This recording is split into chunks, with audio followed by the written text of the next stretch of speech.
Good. Okay, good morning, everybody. Good morning. It's great to be here again with all of you, and there's more people coming, so welcome. How you doing? Hi. That's okay. It's very exciting to be here again. We are still talking this month of April about reincarnation. Very little that is left from April because next week is already May. Unbelievable. And we hope that spring really comes. That's what they say. As I said, today we'll talk about reincarnation. We have our dear friend Tiago here. He will talk to us about disabilities in the light of reincarnation. So it's a very specific subset. If you are watching us through the internet, welcome as well. If you never heard about reincarnation, we encourage you to go back a few weeks before and watch a few lectures, especially the one from José Mussi, who introduced some basic concepts. And then we have two other lectures about reincarnation, deep diving a little bit on the topic. And today it's a very interesting portion of it about disabilities. Next month we start a different topic. We start a topic about mental health, which is also very, very important for all of us. But before Tiago gets into his lecture, we will have our friend Marcio Lee going through the initial prayer and the initial reading with us, followed by Tiago. Marcio? I'm gonna read a passage from the Jesus in Home, from Chico Xavier by the Spiritist Tiago Souza. The lesson of the seed. Because his listeners were perplexed, Jesus spoke convincingly. It really is very difficult to overcome the troubling cares of human life. Everywhere we look, we see war, misunderstanding, injustice, and suffering. In a temple, the Lord's house, we see the rich displaying pride and vanity, and the poor hatred and rebelliousness. It is not always possible to have a pure and clean of a heart as might be desired, because we are surrounded by thorns, mire, and serpents. However, the idea of a divine kingdom is just like a teeny grain of wheat. It is nearly imperceptible when it's sown in the ground, and it has to bear the truths and weight of the soil. Nonetheless, if it does pour, neither the pressure nor impurities of the soil can stop its progress. It passes up through the dark ground, and although it takes most of its nutrients from it, it drives to see the light above holds its way. From then on, come rain and shine, day or night, it labors tirelessly to grow, and in its eagerness it multiplies for the good of all. Disciples who have felt in this inner drive, as happens to the grain of wheat, know that long roots hold them to the earthly inhibitions. They know that malice and suspicion shadow their footsteps, then pain in a constant tread. Even so, they feel more than anything else the drive to grow spiritually, and they can go no longer be held back. On behalf of the general good, they continue to act within the sphere in which they are making their pilgrimage. They no longer encounter irresistible temptations amongst the flowers along the way. They re-encounter with divinity, whose here they recognize themselves to be. It's their unwavering goal, and they can no longer rest, as if its consuming and flaming light were tormenting their soul. Without even realizing it, they produce the fruits of hope, goodness, love, and salvation, because they never look back to count the blessings of which they were faithful instruments, seeing the Father in the overriding concern vibrating in the souls of young children. The Master didn't say anything for a few moments and then concluded. As a result, even though disciple feet remain stuck in the mirror of the earth, their untiring work for the good, wherever they may be, it's the unmistakable mark of their spiritual growth. We can recognize trees by their fruit, and we can identify heaven's workers by their services they render. At this point, Peter interrupted and asked, Lord, what then would you say about those who understand the sacred principles of charity, but do not put them into practice? Jesus looked pleased and explained, These, Simon, are seeds that lie dormant in the spite of having been sown in the bountiful bosom of the earth. They contain the precious qualities of heaven, but they remain useless for a long time. Nevertheless, we may be absolutely certain that downpours and tempests will pass over them and will change their position in the soil, and that they will spur victory someday. In our Father's field, there are millions of such souls await the renewing storm of life, so that they may head towards the glory of the future. Let us help them with love, and in our turn, let us press on with our eyes fixed ahead. Then, while everyone was silent, Jesus blessed the little family group and left. So let us all close our eyes. Let's connect our thoughts to Jesus, to the good. Let's thank God, our Creator. Let's thank Jesus, our Master. Let's thank all the good spirits that help us, that motivate us, encourage us to be here today. Thanks all of them for the opportunity once again in this beautiful day learn about Jesus' teachings, learn about Spiritism, learn about Christianity. Let's ask them to keep our hearts open to these lessons, to bless each one of us, to inspire Tiago and Raquel, who are conducting the lessons today. So be it. It's all yours, Tiago. Thank you. Good morning, everyone. Thank you for being here. And may the love of our Master Jesus be with everyone today.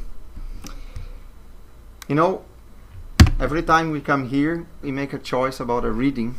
And I like very much that reading. I didn't know exactly what it was about.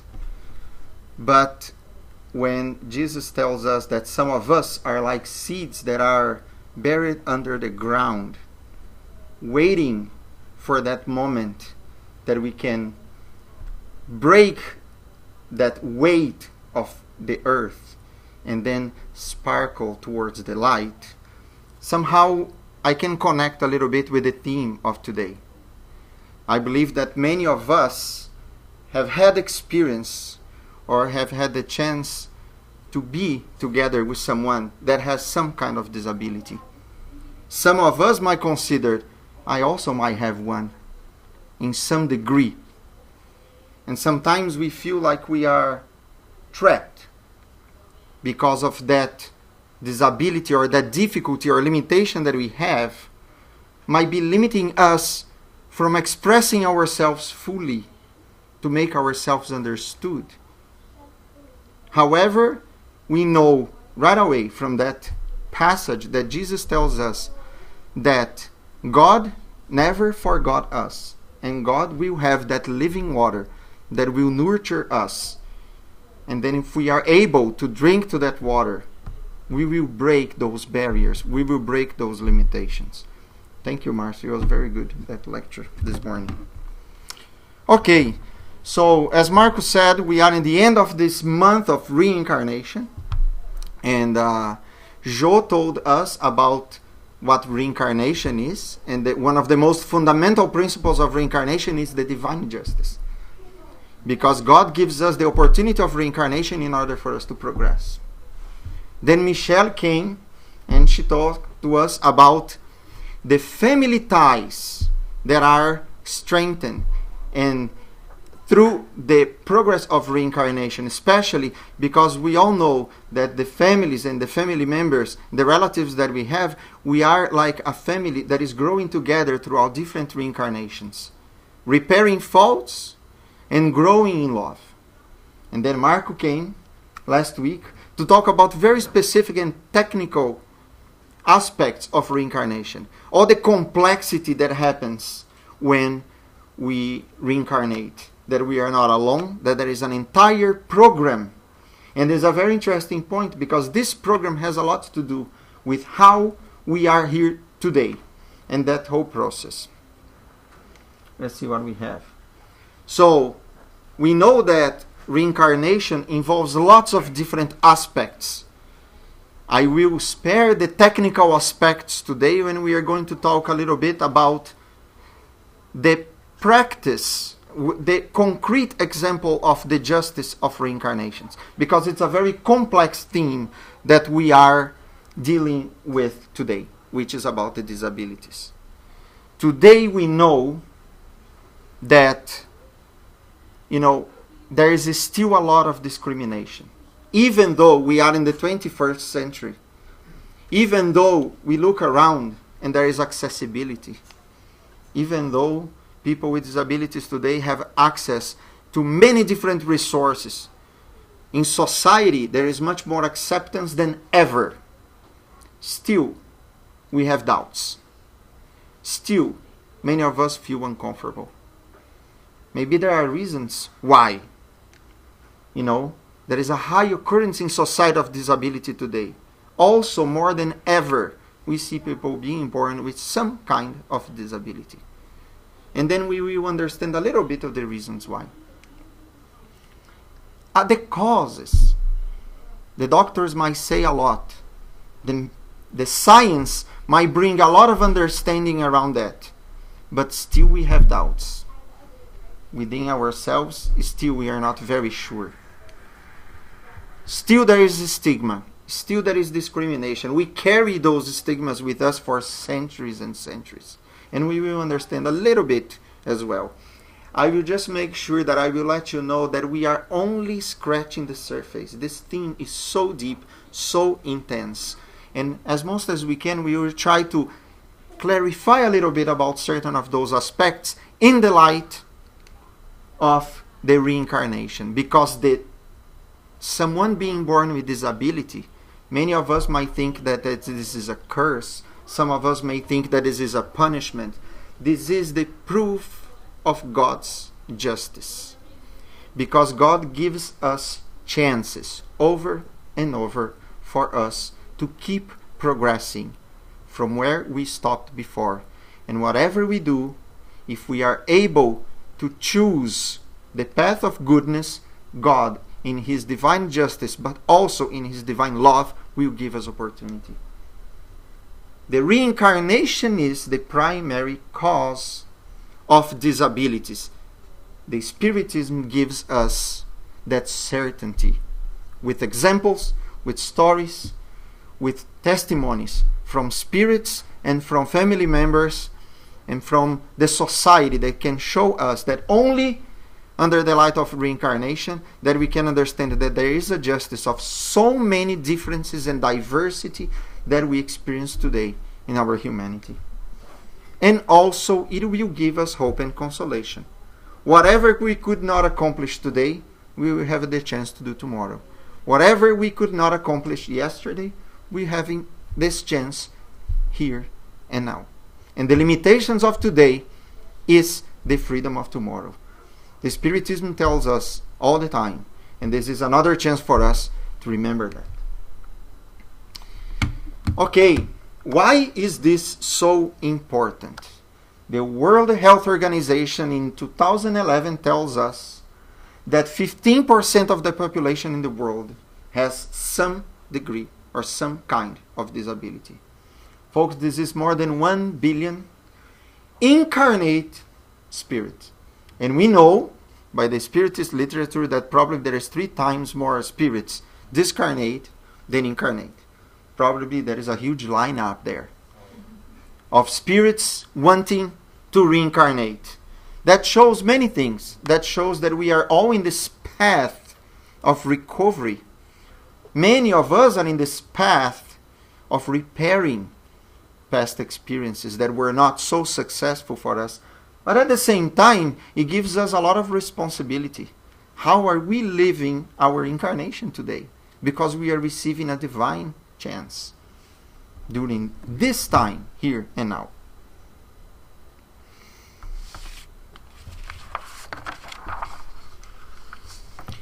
I will give you a very brief historical background about the understanding of disabilities, just for us to have in perspective. When did the Spiritism come to the world, and how important that the Spiritism came there? More or less in the end of the 19th century. We know that in the antiquity, according to the historians, we didn't have the moral concepts that we have today. So, in that time, can we imagine, if we were more primitive than today, how we would perceive people with any kind of disability, physical or intellectual? Basically, it was through exclusion and segregation. Anyone that was different, that didn't fit to that model, especially in that time when the armies were so exalted, where there were nations of war, someone with a disability was useless. They would be excluded. They would not even be considered, because of the lack of moral concepts, that they would have souls. They would not be considered even humans. They would be only considered as anomalies. There is one very interesting difference, one specific disease or disability, that is the epilepsy. In the antiquity, many important figures in history suffered from epilepsy. Maybe already in that time we had those political advantages for those who were important. So the epilepsy was called the sacred disease. We have some of those personalities here: Hercules, Alexander the Great. We have Julius Caesar. We have Saul, one of the kings of the Israelites. They had epilepsy. Hercules, it is said that when he had those crises of madness, the goddess of madness, that was called Lusa, would enter to his body. Epilepsy was called one kind of possession. So then we already have, even though we didn't have that many moral conceptions, already we make a connection with the spiritual influence on us, especially in the expression of certain disease, of certain problems that we would have. And then, during the old times, a man comes and starts healing the disabled. Jesus dedicated himself to those who were in need. Jesus said, "I have come for the ill, not for the healthy." Jesus would make a transformation in those moral concepts because he would consider that most important for him were the ones who were suffering. Most important for him were the ones who are troubled. Jesus taught us, love one another, no matter what, no matter who we are today, no matter how we are suffering. Remembering that He would heal, or He would give His hand to those who were in need, and He would tell them, your sins are forgiven. Not only He was healing bodies, but He is the healer of the souls. And we remember that we are spirits. Most of all, we are in essence spirits. The hostility against those who were disabled, who had limitations, became then an act against God's law. That was a huge transformation. That from that time on, we would see a lot of a different attitude towards ourselves in having disabilities. Jesus actually is a great teacher because He is the caregiver. His dedication, His love, His compassion, His attention, and the importance that He gave for anyone, especially with those who have difficulties and limitations, and exalting them much more than the doctors of law, much more than the politicians, much more than the emperors. It is a huge transformation, because somehow it gives us a light that we are much more than that limitation. We are much more than that disability. We are much more than what is apparent to us. In the Middle Ages, we know that there were a lot of distortions in that whole point of view, especially on the Christianity. So then we have a very interesting understanding of disabilities. First of all, the pity, poor. It is a distortion from Jesus' teaching that blessed are the poor in spirit. So poor were the ones who had problems. Many were considered being punished by God. That conception we carry until today. Sometimes, mea culpa, sometimes we look around. What did they deserve to do that? It is a very common question that we make. As if there is always something very wrong being done in order for them to suffer that way. We will understand that this is a distortion. But in the background, we see a correlation on acts as well against God's law and the consequences for that. But the suffering is inside us. But what happens when we have a disability is much more positive than we can imagine. With the eyes of the earth, it is a problem. With the eyes of the spirit, it's as Emmanuel says in the introduction for the Nosso Lar book, the incarnation is a blink of an eye, right? In that time, they considered people with disability have a soul, but they have no virtues. Probably they were full of vices. Probably they were full of problems. Probably they were wretches of God. And unfortunately, what happened in that time, together with many of those who would escape that conception of perfection, it was the purification. Unfortunately, many people with disability, together with the witches, together with the natural healers, together with all of those who didn't follow the moral and religious concepts of the time, they went to the fire. However, we come to the 18th century. And the 18th century is very, very important for all of us, in fact. After so many dark years, so much misunderstanding, so much distortion, because of that, so much mistreating against people in general, especially those who were different. We have the Illuminist ideas.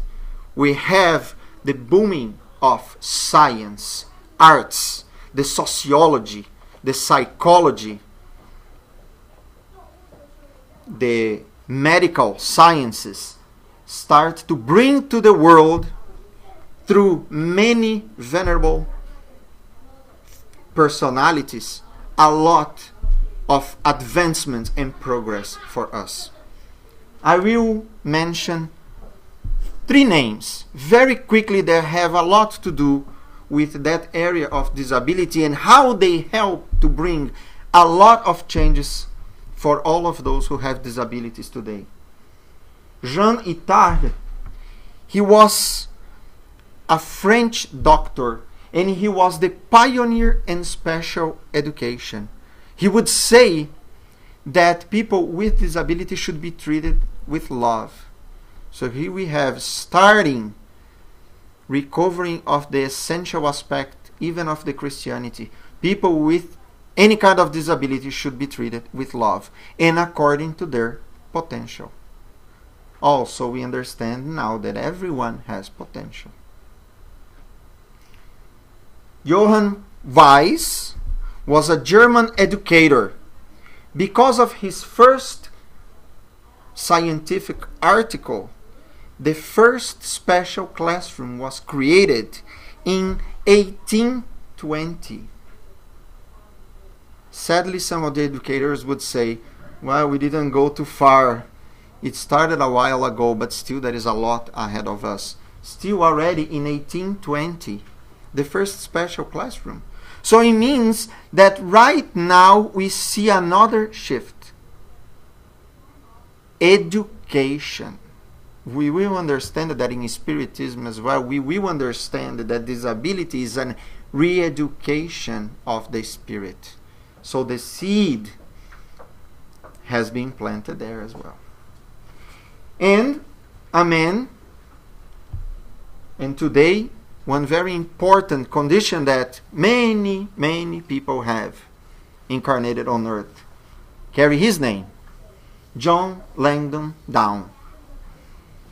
Down described what we call the Down syndrome as a genetic anomaly in 1887, which was proved by the genetics of 1959 as what we call the trisomy of the chromosome number 21. We have one extra chromosome, and that can cause certain characteristics in our bodies that would give that uniqueness of the people who today have the Down syndrome.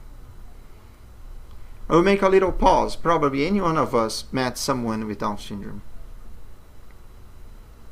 So happy, many of them.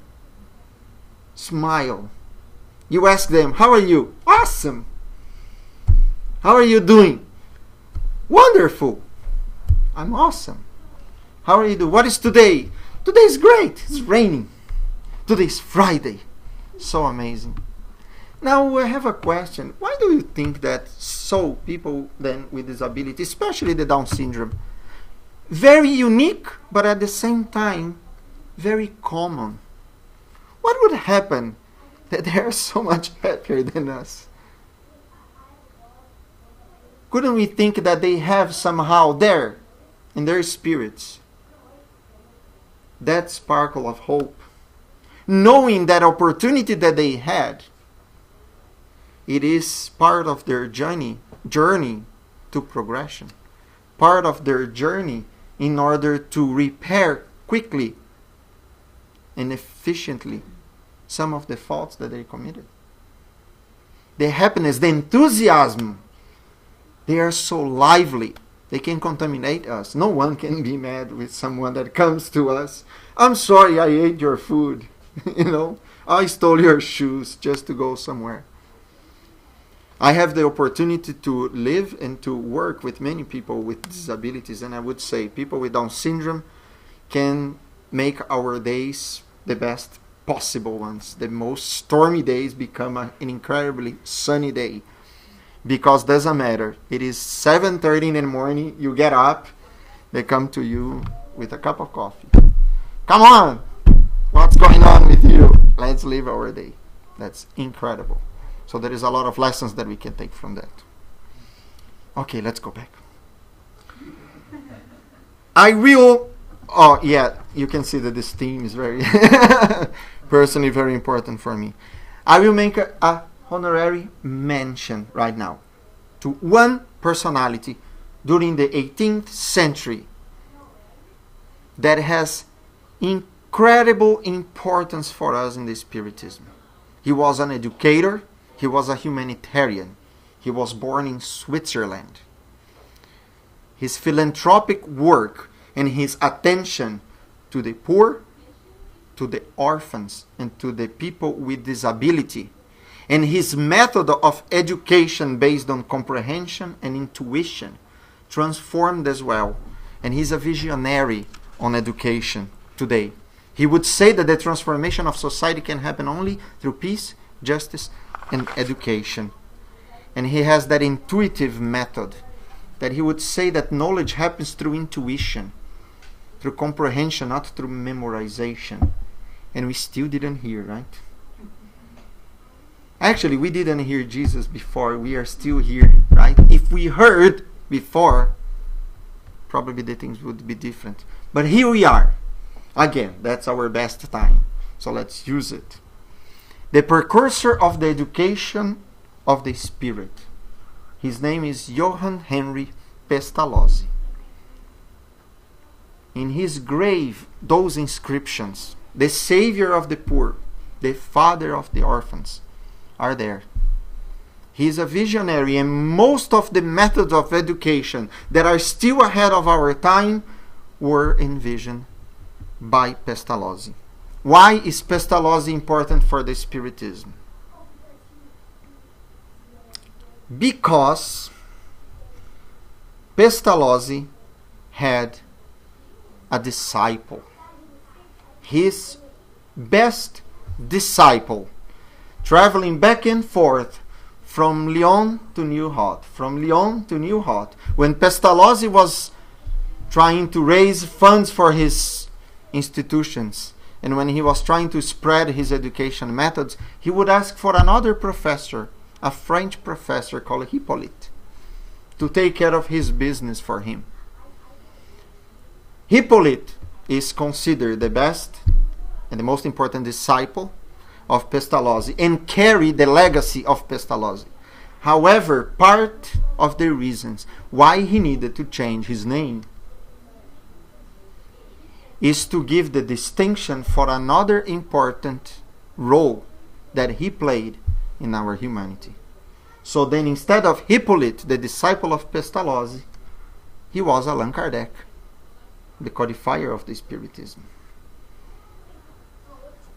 For those who don't know, knowing about Pestalozzi, knowing about the 1800, knowing about the Spiritism, we have the certainty that all those themes that were around his time, trying to transform methods of education, understanding, attention to people of all kinds of ability, to rich, to poor, with, without disabilities. Allan Kardec carries that legacy, and together with his knowledge that he already had within himself, he then, responding to the call of the spirits, helps to bring another transformation to the humanity. Therefore, with the Spiritism, we understanding that we are all spirits, that there are many dwelling places in our Father's house, that this incarnation is only one among several that we already had, and we will continue having towards our perfection. Let's talk a little bit about the causes that many of us would know about disabilities, especially the ones who work in the health field. There are books and books and books talking about the medical reasons especially. We talk about intoxication, we talk about problems in pregnancy, lack of oxygenation, chromosomical problems, abuse of certain substance, alcohol, diseases that somehow in our DNA program they are triggered half of our lives, and suddenly we have degenerative diseases that happen and start accompany us throughout the rest of our incarnation, throughout the rest of our existence. Those causes those conditions, those effects, what it causes in someone that triggers a lot of treatment, rehabilitation. We know. They are immediate causes, right? Especially during pregnancy, during birth, through the abuse of certain substance, external agents. Still, we are not convinced. I am not convinced. They are immediate causes. They are the effects. What about the primary causes? What has someone done? What has happened? Why one brother doesn't have a disability the other one has?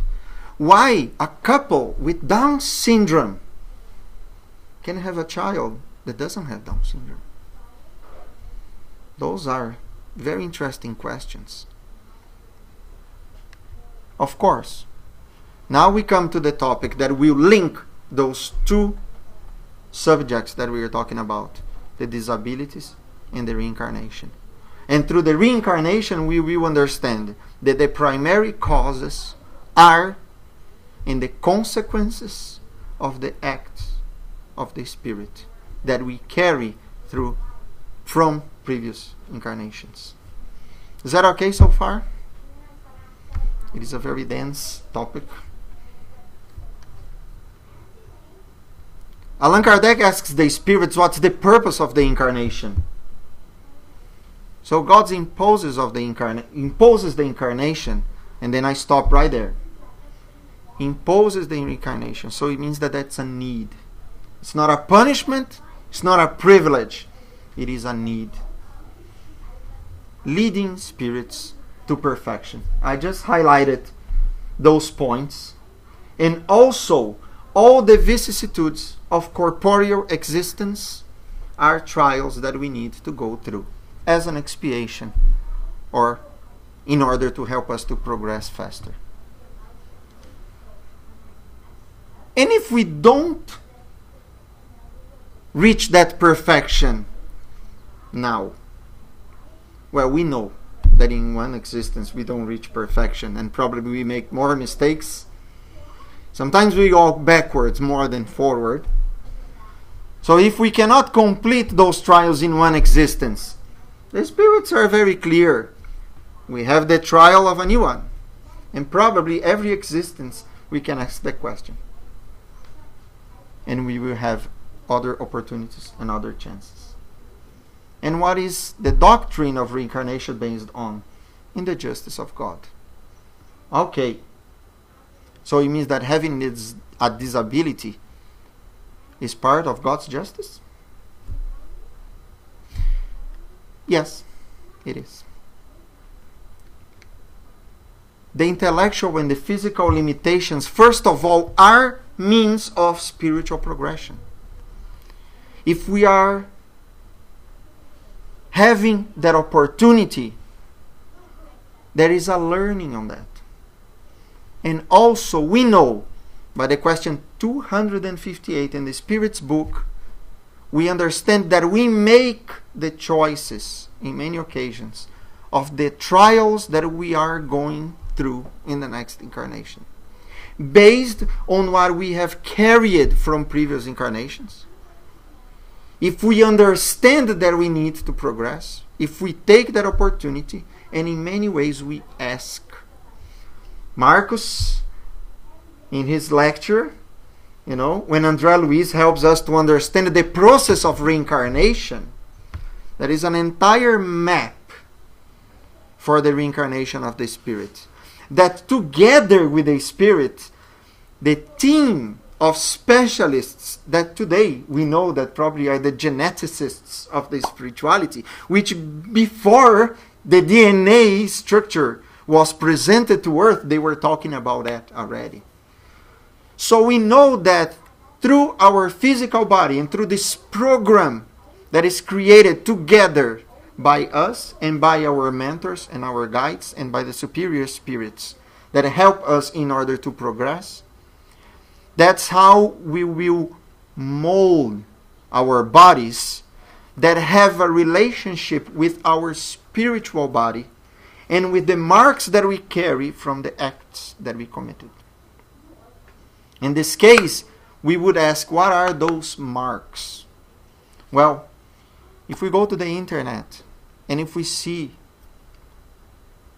the disciples of our modern times, Chico Xavier, Divaldo Franco, they tell several stories of experiences with people who had disabilities and the expiations that they are going through today, or they went through, and they come back to tell us about it. And they will make very clear correlations of certain acts that we have committed and the consequences that we carry to this incarnation. First of all, we have free will. God will give us the free will in order for us to make our choices and be 100% responsible for them. So the expiations will happen with God's permission. God will allow this to happen in order for us to learn. We fail. We fail. But if we fail, we have the consolation that not everything is lost. There, in the Spirit book, not everything is lost. The answer for this question, 258, tells us very well. If the Spirit fails in one incarnation, that is the consolation that not everything is lost. God will give the chance for the Spirit to start over, usually in the point where they stopped. So then it starts to become something else. It is the Spirit's responsibility to pick their trials according to their experiences and what they are going through today in order to progress. So it's not a punishment anymore. So it's not God that is telling us you need to go through that because you deserve or anything like that. It is only a consequence. Our afflictions have causes, and there is justice for us. And in the Gospel according to Spiritism, the chapter 5, Allan Kardec will talk about the prior causes of the afflictions of today and the justice on those afflictions. Jesus said already, Matthew 5, the most important sermon that we heard, blessed are the afflicted, for they will be consoled.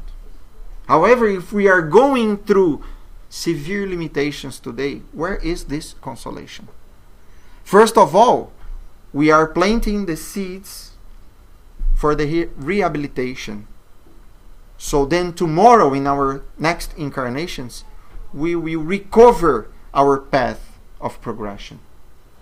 Every cause has an effect. Kardec also describes very well. If God is perfect, and God creates perfect laws, whatever cause is just, and the effect is also just. However,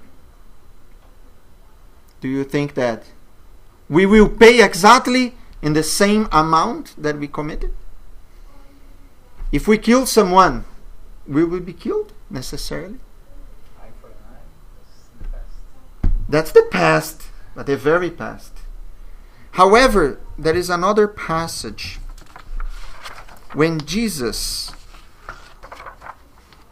tells us in Matthew 11, "Come to me, all you who labor a heavy load, and I will give you rest. Take my yoke." You know what is the yoke? It's not the yellow part of the egg only. Remember the little carriages pushed by two cows? That piece of wood that connect the necks of those two cows. This is the yoke.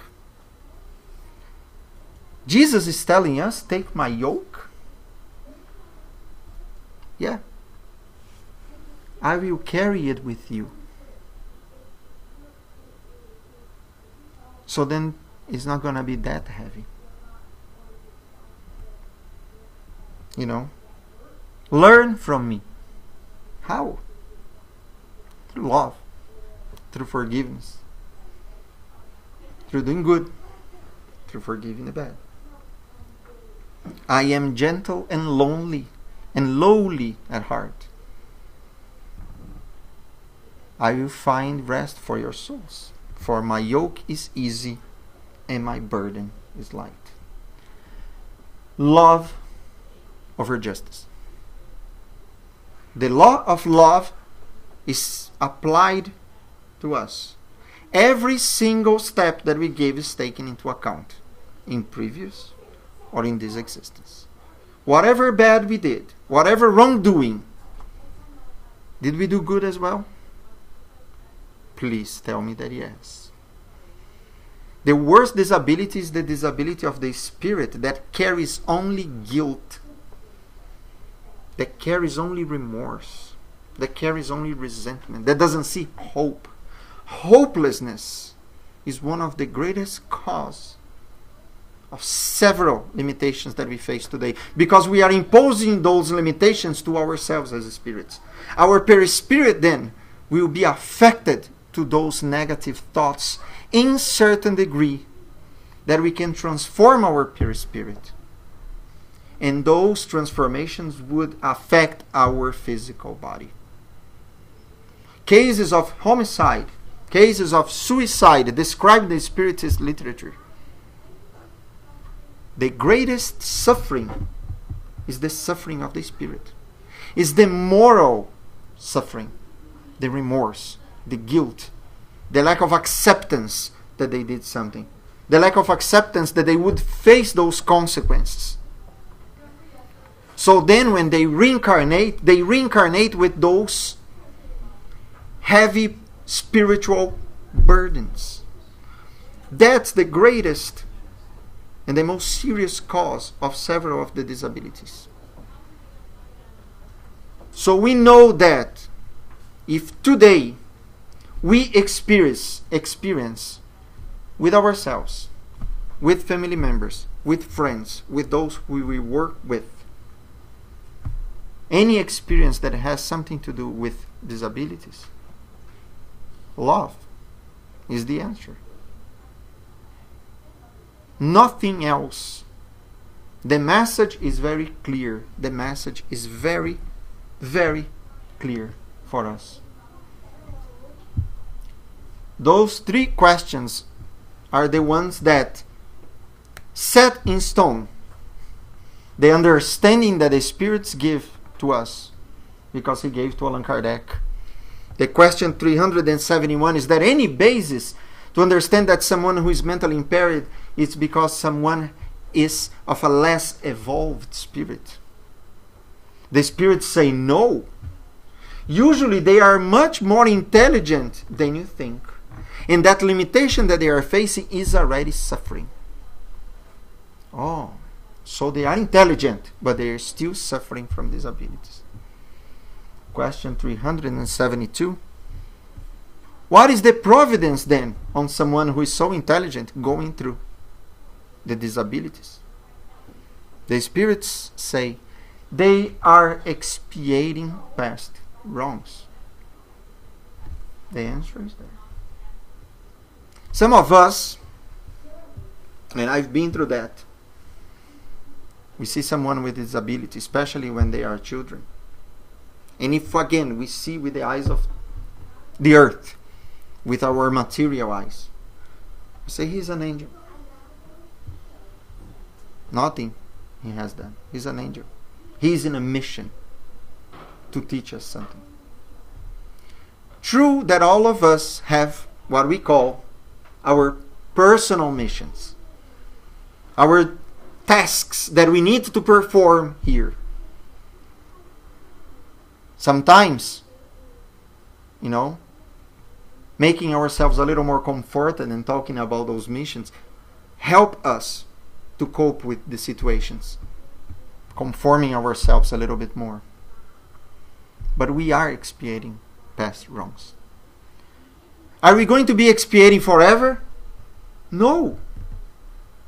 We are only today. Because we abused certain of our faculties. certain of our abilities, especially the intellectual ones. You know, especially the intellectual ones.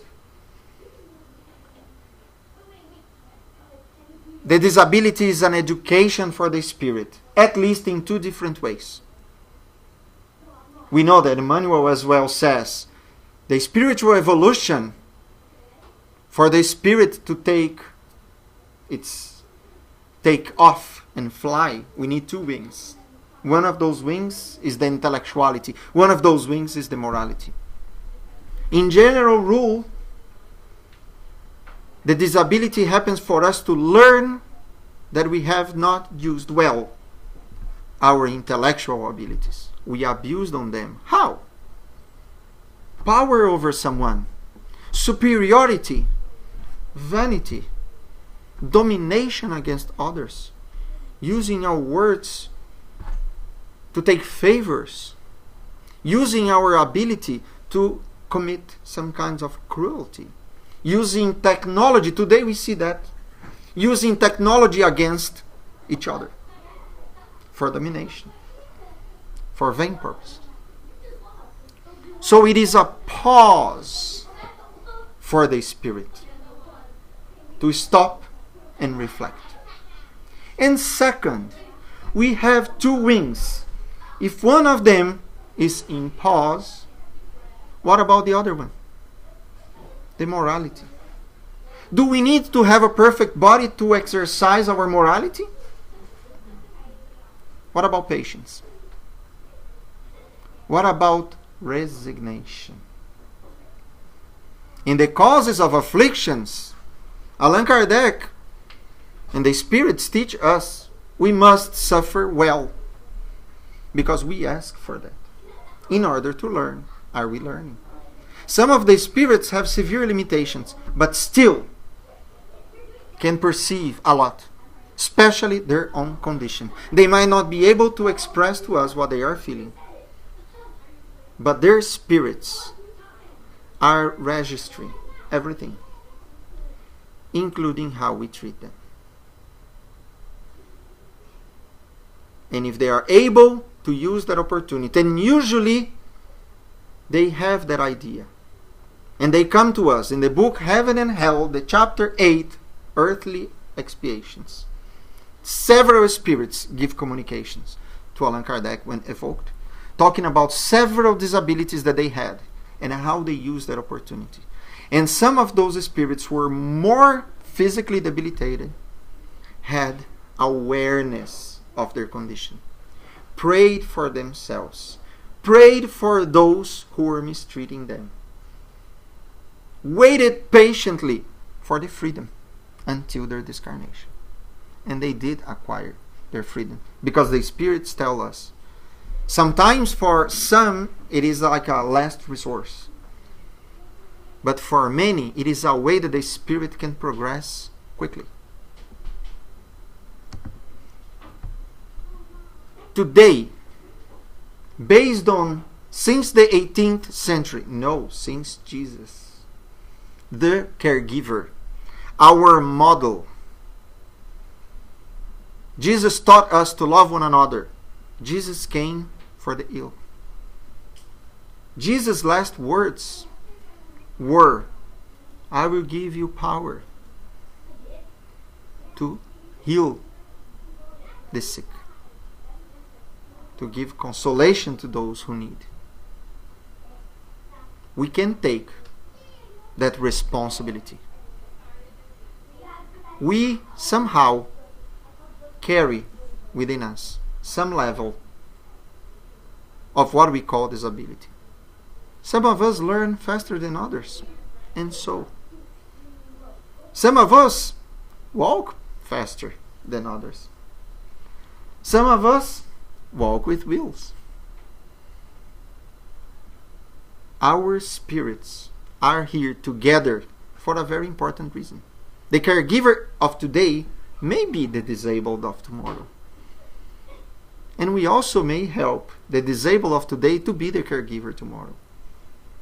We care for each other, especially in our microcosmos, which is our families. We carry together the consequences of our acts, and we come together and reincarnate to learn together how to love and forgive each other. The message at the end is always the same. Love one another like Jesus have loved us. And we will ascend to the perfection, which is our destination. The wrongdoings of yesterday are the expiations of today, and they are the freedom of tomorrow. May Jesus bless all of us. Thank you very much.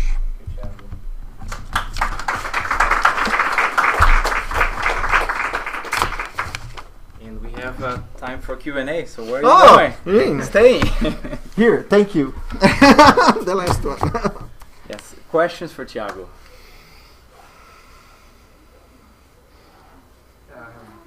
Yes, please.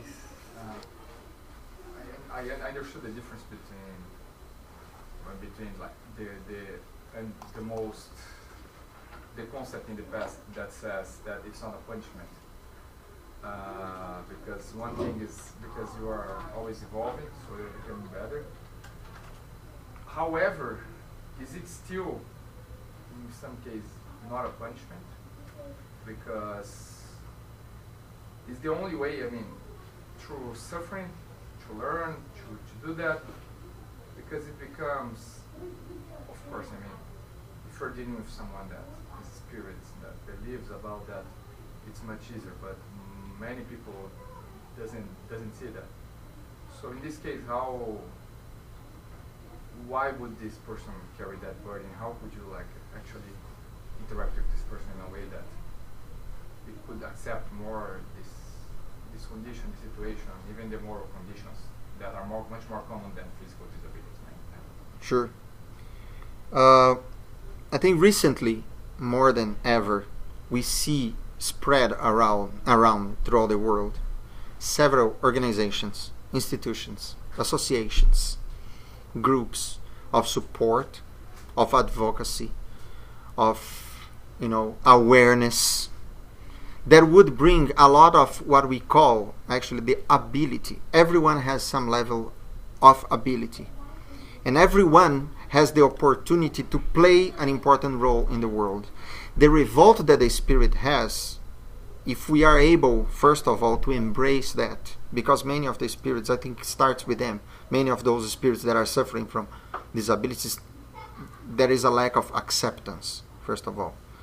It is true that some of the pain that we go through is even hard for us to try to understand what exactly happened. Some of those spirits are going through severe problems, I believe that if we have someone with disability that is suffering and that is not accepting that, today we have several resources, psychological, social, occupational therapy. We have a lot that can be done. We have the Spiritist Center. We can help the spirits to practice that acceptance, that resignation, and that practicing that hope, learning about that hope. We know that the Spiritist Center, and so many, especially in Brazil today, some of the psychiatric hospitals, some of the health organizations there, they are Spiritist organizations that provide support, consolation, magnetic passes that help the perispirit of those spirits, that help them to understand their condition, to give them hope, to give them consolation. There are several resources today, and many times it's hard for all of us to try to help, because it is hard for us as well. But today we have the resources. We need as well, and part of the challenges that we face is get to them. They are everywhere. Part of the challenge is to get to them, to fight against that exclusions that sometimes we cause to ourselves. And the people with disabilities, sometimes they hide themselves by shame, by fear, by that fear of failing even more, because they carry with them that burden. I'm a failure. But today is the opportunity, and helping and showing that they're not alone. They're not alone. So if I That's a very good question, Daniel. If I may compliment, we are masters in label people and judge and take conclusions because we think we are so smart, right? So when we see someone with disability, as Tiago was saying at the beginning, yeah, that person did something wrong. That's why it's an expiation right now. We always think we know the answers, right? But each incarnation, it's a complex universe in itself. That person has a background, a unique background. We can never say what applies for Marcio applies for Daniel. We can't say that, never, right? So we saw cases where it's expiation because yes, that person may have used the intelligence in the wrong way. It may be just a trial. Maybe that person didn't have to go through it, but that person asked for the disability to prevent a failure that she or he had in the past, right? It's not about mental disability only. Maybe it's a problem in my leg. Maybe I abused beauty in the past, so I ask this time to come with this face right now. So I will not fail anymore. Yeah. But it's just an example that disabilities doesn't mean that you did something wrong. Maybe it's something that I want to have these limitations to keep myself on my toes. And in many cases, we are brave on the other side. I say, no, take my 2 legs. I don't need 2 legs. And our spirit mentors will say, you know what, let's take you 2 fingers. It's better because 2 legs will be a bit too much for you, right? And often, things are not as they have to be, even if we use our intelligence in the past in a wrong way, right? We learn from the gospel that love covers a multitude of sins or wrongdoings, right? If we have to come, as the Old Testament, eye for eye, right? Teeth for teeth. Love is the breakthrough. Because if I take someone's eyes, but I understood that I did something wrong, I don't need to come without the eye anymore. Maybe I'll have a little problem on my eye to feel the pain and remind myself somehow of that. But it doesn't need to happen that way because of love, because I learned, because I changed myself before I need to go through suffering, right? So there's a lot of complexities around it, but there's one thing that we all can do, anyone with any kind of disability, which is love. What we read at the gospel, that's our opportunity to love that person. How do I do it? Treat that person as you would like to be treated. Treat that person as we treat anyone else, right? And I have an example from a friend of mine who is, who works for a company where they hire people with disability, with Down syndrome. Mm-hmm. They do some kind of work over there in the cafeteria, some office type of work. So they are among people, right? And there was a person with disability over there that was always frowned, was always with a closed face, right? And, he used to observe and no one used to greet that person. And he was thinking, well, maybe she is like that because no one greeted her, right? Or no one greets her because she is like that. So how do we break through? So he starts to see her in the morning and say, good morning, how are you? And he looked at her name on the badge. Her name was Laura. I said, good morning, Laura. And someone saying good morning to me and knows my name. Good morning, how are you? And every day she smiled. She used to see him and she would smile. And how are you? And do you need anything? And they would chit-chat for a few minutes, right? Breakthrough. And she showed her true self. So sometimes when we see someone with disability, it's not because they are like that. They are revolted. They are frustrated with their situation. It's just because they are afraid of pain again, right? Because people think they are invisible. It's very sad. So this is the one thing that we can do is just break that cycle and be the first to do the first step, and you see that things change. But love them, just love them. And sometimes we don't know, but sometimes the discrimination happens so often in so many different ways that when we go talk to someone who had a disability that are facing that for so long, they are already expecting that we're going to be just another one. Yeah, exactly. So they already created that barrier because they're defending themselves as well against us, against our discrimination that we carry for so long. Yeah. Sometimes the patience, slowly. Sometimes the first good morning will be good morning. Yeah. the second good morning, the third good morning, until the 10th or the 20th good morning. One eye. Yeah. You know, and the 30th, 2 eyes. And then it goes. It happens a lot because then we all suffer. And we all know that everywhere. Sometimes it's not because of that sign. Sometimes it's not because of the ramp. Sometimes it's not because of this beautiful bus that we have today. Still, someone will look. Still, someone will turn their face. Yeah. Someone will change their seat. We know that. We feel that. We can make the difference. We can make the difference. Don't expect that we're going to be accepted right away. But we can make the difference. Yeah. And that's our natural behavior, right? You don't need to have a disability for that. How many times we do close ourselves in a shell Against because of pain, right? Yeah. That's how our brain is wired, and that's also how we are as spirits, right? We close ourselves. More? Anything else? If not, thank you very much, Tiago. Appreciate it. Thank you.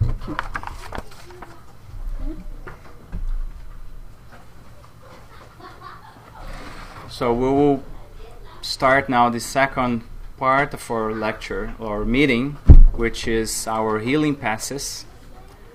So I just want to say thank you to all of those who watched us through the internet. And I'll tell you, Tiago, I think you gave us enough information to study and think for a couple months, if not the whole incarnation, but let's put a short term here for a couple months because there's a lot of good information over there. And just to remind everyone, all the lectures are available on our website and also on our YouTube channel. So you can go there and put your comments and watch it again. I mean, just call the kids then.